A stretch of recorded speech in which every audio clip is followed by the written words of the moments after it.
Ladies and gentlemen, welcome back to the channel and welcome back to Modern Warfare 3. How long has it been since you saw Modern Warfare 3 gameplay here on the channel? Well, the reason why we have this here today is because, well, I guess there's a bit of a lead up to this. So I'm going to be doing another sponsorship deal with NordVPN. Expect that in a video coming up here later on this week, presumably.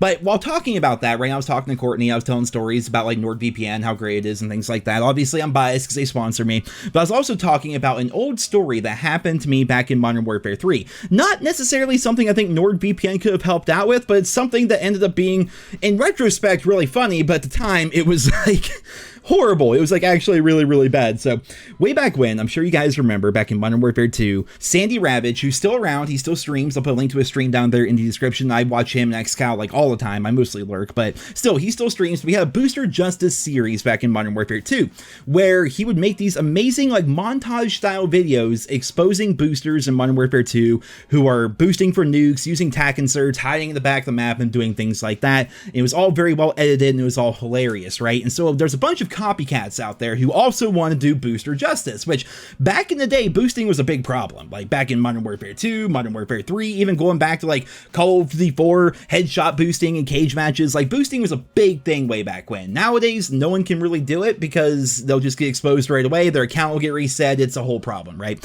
But back then, lots of people did it. So in Modern Warfare 3, one day I'm playing Kill Confirmed. It was on Bakara, and I noticed that like there's something wrong with the score here, right? Something's going off here, and I realized that somebody on my team is boosting with 2 people on the other team. And I'm like, well, this can't stand. So I did what I could, pulled out the riot shield and everything, and they were actually like experienced boosters because they were the kind of people that would like, they'd have 2 people boosting in a room, like off in the back of Bakara, and then they'd have one teammate sitting there with a riot shield, like blocking the door so no one could get in. So eventually I got my way in there and I was able to kill off the boosters and whatnot. And back then we had theater mode. I got into theater mode. I recorded them boosting. I sent them a message, and it was so arrogant the way I said it too. But I'm like, time for some booster justice. I'm paraphrasing, but time for some booster justice. I recorded your entire boost fest. Enjoy your complete reset and full ban or whatever like that. Compliments of youtube.com/NerosCinema. And I made the video, and I actually ended up taking the video down. I'll explain why here in a minute, but I made the video. The boosters got exposed. They started getting a bunch of messages, presumably, because you can see their Xbox gamer tags and things like that right there in the video. Mind you, again, back then, this is like common practice. If you were a booster, people would make those videos, then you got spammed with messages on Xbox, and sometimes you got banned if Infinity Ward or Activision or somebody actually took note of it, or maybe if enough people sent you messages and then reported you. I'm not entirely sure how it worked, but either way, this was back in the old Xbox 360 days, mind you, like 2011. And sure, I had a YouTube channel, but I didn't really do anything to like hide myself online.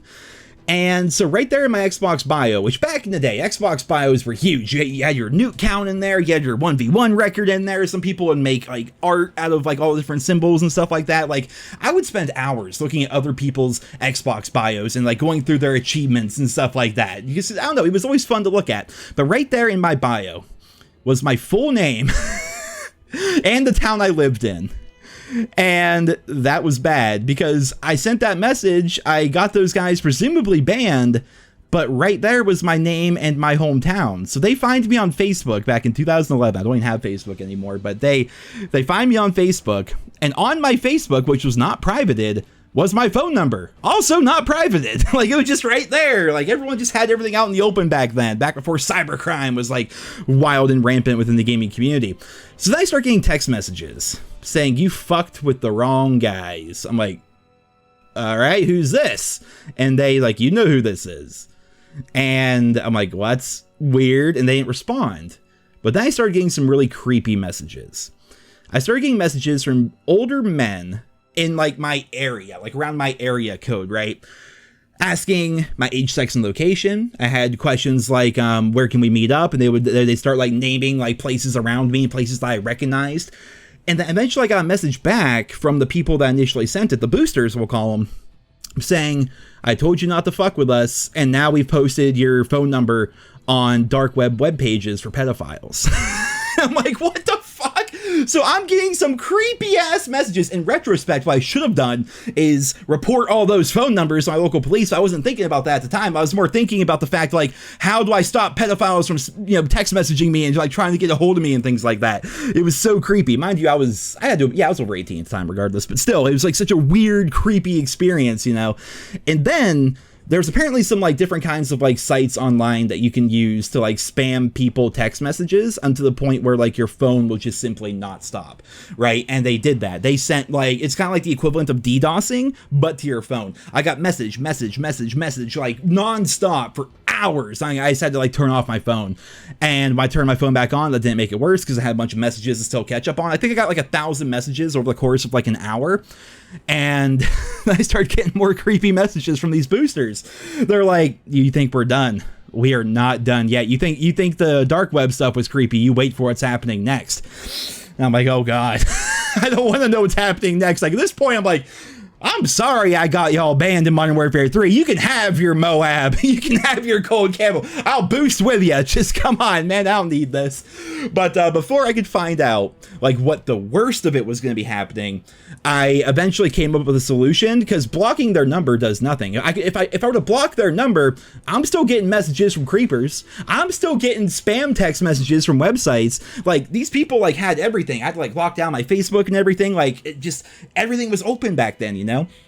So the only solution I could think of, and it was actually, so mind you, what was this, 2011, I graduated in 2010, so I was like 18, 19, something like that, and so I'm still living at home, and I'm like, how do I even bring this up to my mom? She already doesn't like the fact that, she liked it, but she didn't like understand like how YouTube worked or really what I was doing or anything like that, you know, but I'm like, how do I explain to my mom that I am getting messages from 40-year-old men who think I'm an underage girl, and that my phone is blowing up with text messages? We have unlimited text, but I can't use my phone at all. It's just being spammed, and apparently something worse is coming, and I don't want to find out what it is. I'm like, how do I tell this to her, right? And eventually I did, and she's like, okay, well, let's just get you a new number. I'm like, is it that easy? And she's like, well, yeah, I mean, you have to like call up. At the time, it was like AT&T, Verizon, whatever. And yeah, I'm like, you just have to get yourself a new number. It's like, oh, okay. And so I got the new number, didn't have to change phones or anything, and then the problem stopped. I locked down my Facebook, eventually just got rid of it, took my stupid name and hometown out of my bio on Xbox, and I never heard from those boosters again. But the fact that all of that happened, and Courtney got a kick out of this story, and every time I tell it to family members and stuff like that, it basically just makes them like creeped out, like, oh, the internet's like terrifying. I'm like, well, it can be. Just don't expose people for boosting for Moabs. You know, if you just leave the boosters alone, you'll be fine. But that's my story. I want to do like a story time video about I found some boosters in Modern Warfare 3. I'm like, I'm gonna be Sandy Ravage here, man. I'm gonna expose these boosters, and the next few days after that video went live were not exactly fun, and I presume that they actually got banned. That, or they didn't. The worst of it, the worst possible outcome is they didn't even get banned, and rather they just kept on boosting, kept on doing whatever, and then just continued to fuck with me just because they could. Like, I don't know. I to this day, I don't know if they were banned or anything like that. I suppose I could look them up on Xbox to see if they're still around, but this is an account, you know, these were accounts from 2011. This is 11 years ago this happened, so what a story, what a time. I never got to find out what the worst part was. I thought it was creepy enough that they, you know, took my phone number and posted some fake pictures on the dark web claiming I was an underage girl, and I started getting messages from people within like an hour of me. That was creepy enough. Then all the spam, and oh man, and then the threatening text messages like, oh, we're never gonna stop and stuff like that. It's like, holy shit, how do I deal with this? So yeah, that's my booster story.